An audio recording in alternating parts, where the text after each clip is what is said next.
Hey guys, welcome back to the channel. Today's video is going to be a little bit about triggers and how things can kind of creep under your skin. This is one of those things that in the early parts of this is really complicated because we get triggered by a lot of different things. And I think one of the things that you need to realize right out of the gate is that's really common and normal. When you go through this type of situation, there are a lot of things that are really going to touch close to home. And as a result of that, a lot of things can remind you of your situation and cause you to react in a not so great way. This is one of those things that happens a lot. It's really unfortunate and it's not a lot of fun, but you have to keep it in perspective.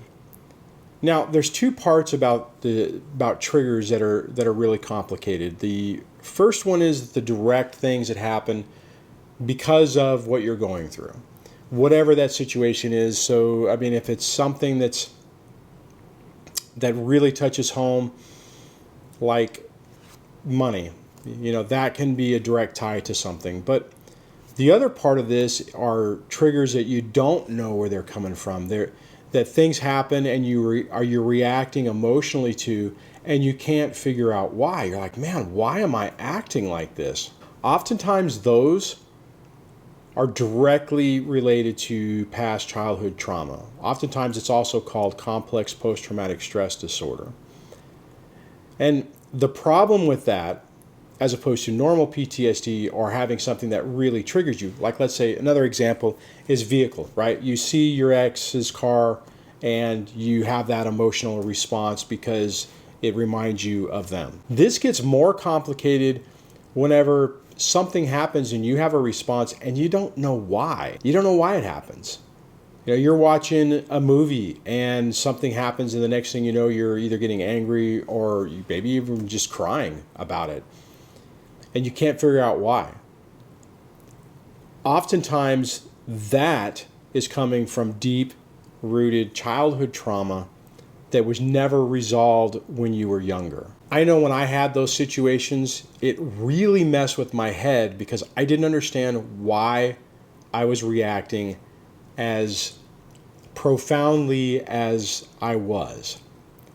Now, part of this is also depending on the type of person you are. I was somebody who, typical male guy, detach from your feelings and put those feelings down and, don't cry and don't feel emotion because that shows weakness and all the other BS that somebody in my age group grew up around. What I found when I was sitting here in my house by myself, I could be doing all kinds of different things. I could be watching a stupid commercial, listening to music, whatever it is, and I would just start having this flood of emotions just overtake me.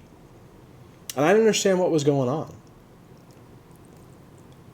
What I come to realize since is those instances or those pieces of media, whatever it was, were touching on emotions that I hadn't dealt with for decades. And it really messed with me. The thing you have to remember is all of this is incredibly common and normal. It may not feel like it at the time. You may feel like you're losing your mind. You may feel like you're out of control. But it's part of this process. Now, the sad part is most people aren't going to talk about it. Most people, even if they are experiencing it, let's say they're doing it in private like I was talking about a minute ago, they're going to keep it private. They're not going to sit there and when they see you struggling, they're not going to pull you aside and say, hey, are you having this happen? Because one, they don't want to bring it up, they don't want to address it, plus they're worried about being ridiculed for it or made fun of it, and they don't want to be vulnerable to it. The sad part about that is whenever you don't have people you can talk to about it, and you don't have people who will even be honest with you about what their experience was, is it makes it really tough for you when you're going through it because you feel so alone. You feel so isolated, and you feel like the way you're feeling is completely different than everyone else. So your experience is different and your ability to deal with it is different.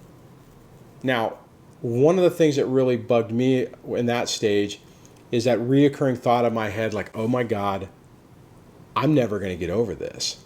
I'm going to be stuck feeling this way forever.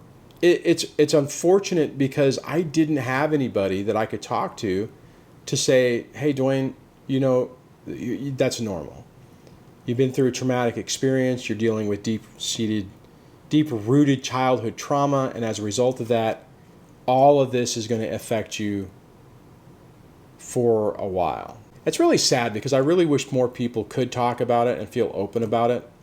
And full disclosure, it's like I'm not going around to, all my little friends and having these conversations, so I have a little bit of anonymity not anonymity. I mean, it's kind of weird to talk about anonymity whenever I'm doing a YouTube channel, but, fundamentally, I'm not having these conversations with people, for the most part, people local. There are a few people who are going through this, which I will share this with because I understand how important it is. But by and large, I'm not going around, saying I was an emotional mess and I was crying at everything and I could watch, a movie that had a breakup in it and it would tear me apart. I'd watch a movie that had a good, solid relationship and it would tear me apart. I'd watch a movie where kids were alienated from kids it's just like everything was bringing these emotions up. This is going to be incredibly real in the early parts of this. In the beginning stages of this, you can expect to deal with some of this. If you're not, then that's great. I would also, if you aren't dealing with it, I would be cautious because there's a likelihood that you push those emotions down and they will bubble up at some point in time. So if you find that you're dealing with this and you're feeling a little bit isolated, a little bit like something is seriously wrong with you, you're not alone. This isn't something that's uncommon for people to go through. What you're dealing with is very common. I know some people don't like therapists, but if you can find a good one to help you with it, I would encourage you to do that. If you're incredibly struggling with this, seek out other type of treatment plans or do something. Try something different. Try working out. Try doing some activities that you used to enjoy before. If that isn't helping, look to like hypnosis files. I've tried that.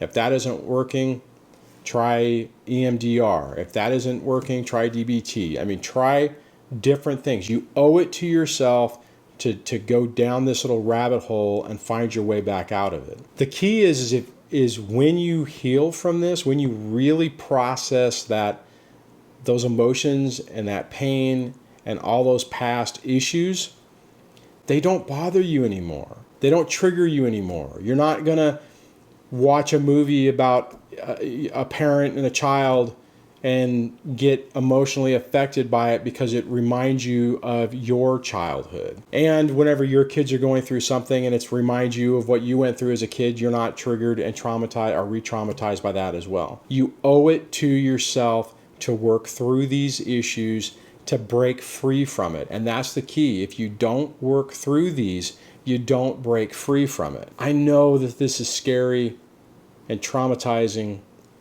and you want the pain to go away. That's what I wanted.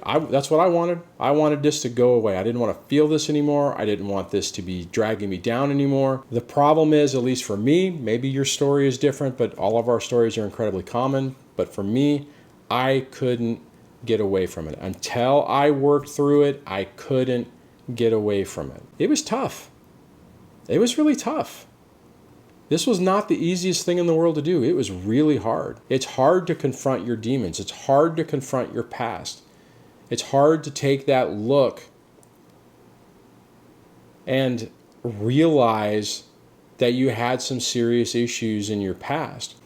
When that happens, you have a couple of choices. One choice is to embrace the pain, embrace the bitterness, embrace that hurt, and hold on to it and not let it go. Some people do that. Some people feel that they can't let go of it because they'll lose themselves. When I tried EMDR, I know I've mentioned this in the past, it was too much. Whenever we started that process, I felt like I was holding a door a closet door closed that was just bursting with stuff coming out, and I was scared to death to confront those things. So in that setting, it didn't work. We stopped that and we backed off and we tried some other stuff.